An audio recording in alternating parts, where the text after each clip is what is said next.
I was casually browsing YouTube one day and I stumbled across this video. Two kids, both asked the same set of questions. One has ADHD and the other one doesn't, and they want to know if we can figure out which is which. And I thought to myself, yeah, I can probably do that. I mean, I've not looked much into ADHD, but from what I've heard about it, it sounds like it's pretty easy to spot, right? So today, both you and I are going to find out if I'm right, and we'll talk about books to better understand ADHD. Let's get into it.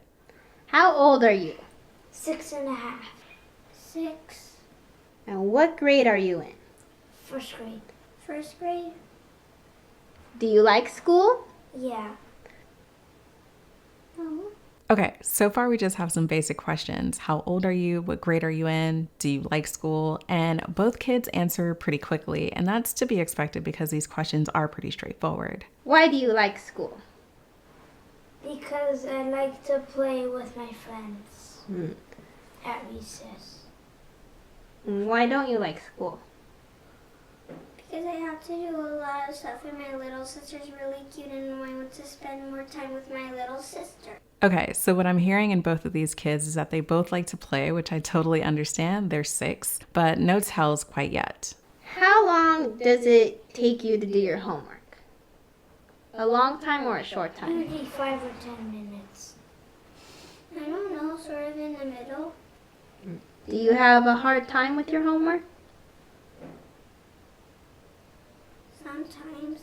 Okay, first of all, it would take me 5 to 10 minutes just to break out my pen collection to do my homework. Secondly, I think the little boy cut the interviewer off a little bit, and the girl seems to be a little bit slower and more methodical in her answers. She thinks before she speaks. How do you do on tests? Good. Well, I usually get A's, but not A pluses, so I don't know. Okay, so he's a little bit fidgety here. He might be the one. How do you feel about having a lot of friends? Happy. How do you feel about not having a lot of friends? Lonely. That makes me so sad that she is 6 years old and feels lonely for not having a lot of friends. Do you think you are handsome? Yeah. Do you think you are pretty? Sometimes.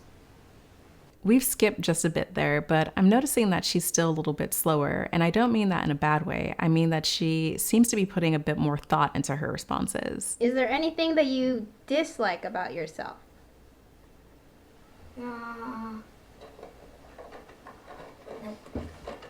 Sometimes I be bad How do you be bad? by giving attitude to my mom. Why do you think you give attitude? I don't know, sometimes I just get into moods. It depends on how good the day is. When I have a bad day, then I get all grumpy and negative. And when I have a good day, then I get all positive and happy. I'm honestly pretty impressed with her. This 6-year-old is more introspective than most grown men I've dated. What do you want other kids like your age to know that don't have ADHD? What do you want them to know about the kids that do have ADHD?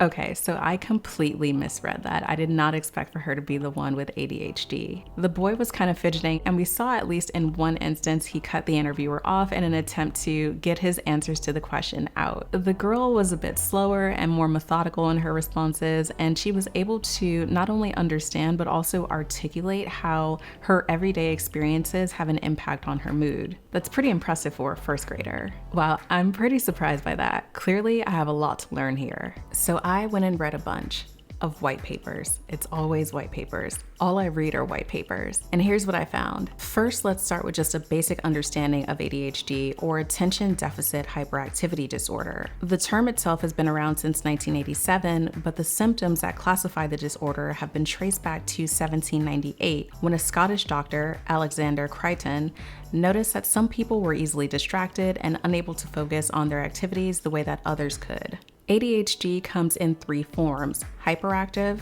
inattentive, and combination. Those with the hyperactive form exhibit behaviors like fidgeting or blurting out answers. Those with the inattentive form exhibit behaviors like having a difficult time focusing or making careless mistakes. And those with the combination form, you guessed it, exhibit a combination of the two. From the video we saw earlier, I made an incorrect guess that the boy had ADHD, and it turns out that may not be by chance.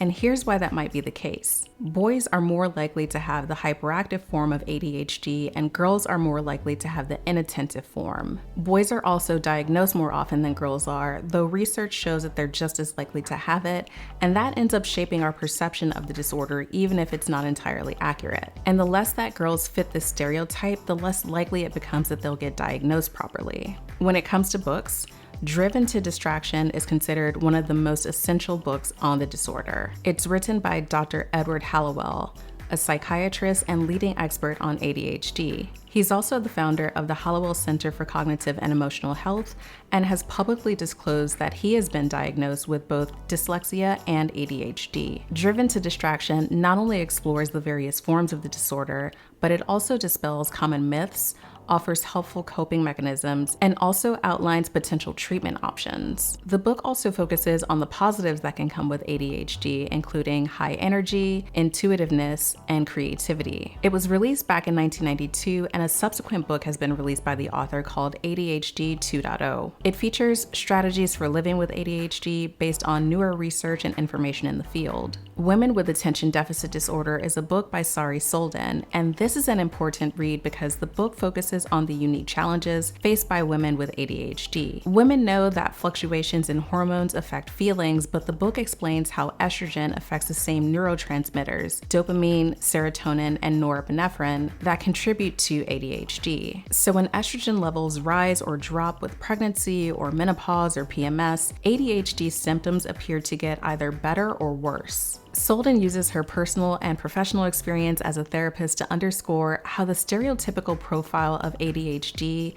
leads many women to being undiagnosed, which could result in depression, disorganization, and anxiety. The next book is Button Pusher by Tyler Page, a graphic memoir which is also illustrated by him. It details the struggles of him growing up with ADHD. He was raised in a fairly dysfunctional household. His father was emotionally abusive and prone to angry outbursts. Page was a smart kid and did pretty well in school when he was able to concentrate, but his behavior was also sometimes frustrating and out of control. The book has infographics interspersed throughout that teaches the reader about the disorder and the differences between the ADHD brain and the neurotypical brain. The illustrated aspect makes it easy to read, and the infographics make it informative, which is a neat combination for this type of book. 1,000 Ways to Pay Attention is a memoir from Rebecca Schiller. She and her husband and children moved to the English countryside in an effort to be a little bit closer to the earth. She tells stories of things like harvesting blackberries from hedges and putting the goats to bed. Schiller finds that her health starts to take a decline, and she has frequent falls, uncontrollable bouts of rage, and unexplained lapses in memory. She struggles for months not only to be seen but also believed by medical specialists. Just a side note, gaslighting women's health is pretty common. There's a lot of gender bias in healthcare. Anyway, Schiller, after putting up a fight, finally gets a diagnosis: severe ADHD. The book covers a lot of ground, which she says is meant to be a reflection of how her brain works, bouncing from topics like climate change to the plight of women to just words that grab her attention. It's a very candid recounting of her experience with ADHD, which aims to say that different doesn't always mean broken. Kids with ADHD often have low self-esteem, are bullied in school, and get labeled as a misfit or weird. The purpose of this video is to encourage us to examine our perceptions, our biases, and our current understanding of ADHD, while hopefully offering a new lens of curiosity, kindness, and compassion.